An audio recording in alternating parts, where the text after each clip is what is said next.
Bulletin کا آغاز کریں گے. سب سے پہلے خبر آپ کو دیں گے. پنجاب میں ضمنی الیکشن سے پہلے لیگی امیدوار آپے سے باہر ہو گئے ہیں. پی پی 167 جوہر ٹاؤن میں پی ٹی آئی کے انتخابی دفتر پر حملہ کر دیا ہے.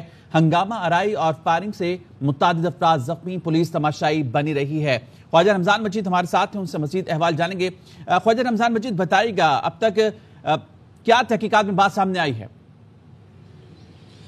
جی بالکل, یہ پی پی 167 میں جو ضمنی انتخابات کے حوالے سے انتخابی مہم جو ہے وہ پاکستان تحریک انصاف کی جانب سے جاری تھی, اور رات گئے جب وہ اپنے مرکزی دفتر میں بیٹھے ہوئے تھے تو صبح کے وقت جو ہے وہ نذیر چوہان اپنے گارڈز کے ہمراہ اور ڈولفن فورس کے ہمراہ آئے اور پی ٹی آئی کا جو مرکزی دفتر تھا اس پر توڑ پھوڑ کی, اور وہاں پہ جو لگی فلیکسز تھیں ان کو اتارا, اور اس کے بعد وہاں پہ بیٹھے ہوئے جو کارکنان تھے ان کو تشدد کا نشانہ بنایا, اور اس کے ساتھ ساتھ وہاں پر جو جتنی بھی فلیکسز تھی وہ اتار دی.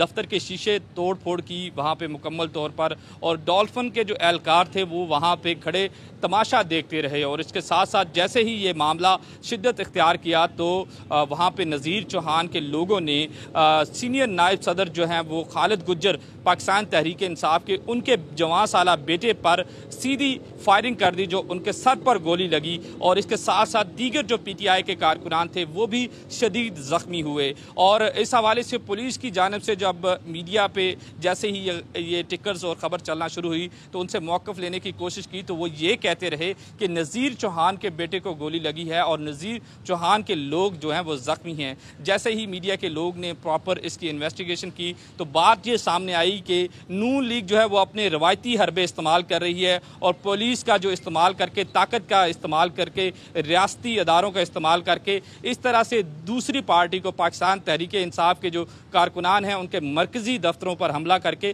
وہاں پہ توڑ پھوڑ کر رہی ہے. توڑ پھوڑ سے یہ بات آگے نکل چکی ہے. اب شبیر خالد گجر کا جو بیٹا ہے وہ تشویشناک حالت میں جناح ہاسپٹل کے اندر آئی سی یو کے اندر ایڈمٹ ہے. یہاں پہ پاکستان تحریک انصاف کے کارکنان جو ہیں وہ پہنچنا شروع ہو چکے ہیں اور اپنا احتجاج بھی کر رہے ہیں, اور اس کے ساتھ ساتھ انہوں نے باقاعدہ طور پر تھانے میں اس حوالے سے اندراج مقدمہ کی درخواست بھی دائر کر دی گئی ہے, لیکن پولیس کی جانب سے ابھی کسی بھی قسم کی کوئی کارروائی نہیں کی گئی. یہاں پر جو پاکستان تحریک انصاف کے سینئر نائب صدر لاہور کے ہیں, ان کے خالد گجر, ان کے بھائی ہمارے ساتھ موجود ہیں, ان سے بات کرتے ہیں, وہ بھی مزید جو حقائق ہیں وہ ہمیں بتائیں گے. سر, یہ کیسے واقعہ پیش آیا اور کیا کیا ہوتا رہا پولیس کی موجودگی میں؟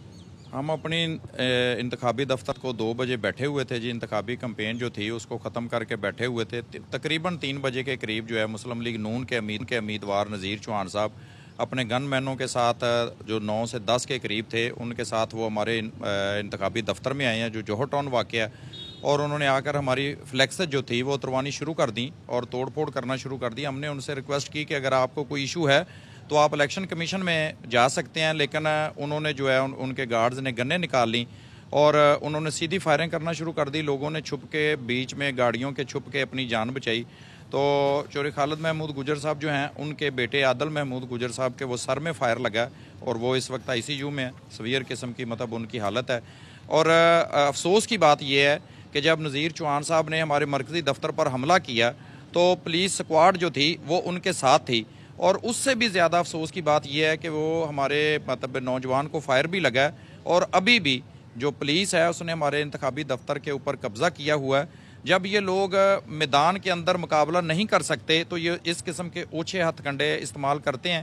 ہم نے پہلے بھی جو ریاستی جبر ہے وہ برداشت کیا, اور انشاءاللہ العزیز اس واقعہ کے بعد 17 جولائی کو پی پی 167 جو ہے اس کے لوگ یہ ثابت کریں گے کہ وہ ضمیر فروشوں اور لوٹوں کے ساتھ نہیں ہے, وہ عمران خان کے جو ٹائیگر ہیں ان کے ساتھ ہیں, اور تحریک انصاف کے جو حقیقی کارکن ہیں وہ ان کے ساتھ ہیں. اور انشاءاللہ تعالی 17 جولائی کو مسلم لیگ نون کو اور پنجاب کے خود ساختہ وزیر اعلیٰ جو حمزہ شہباز ہیں ان کو ایک عبرتناک شکست کا سامنا کرنا پڑے گا.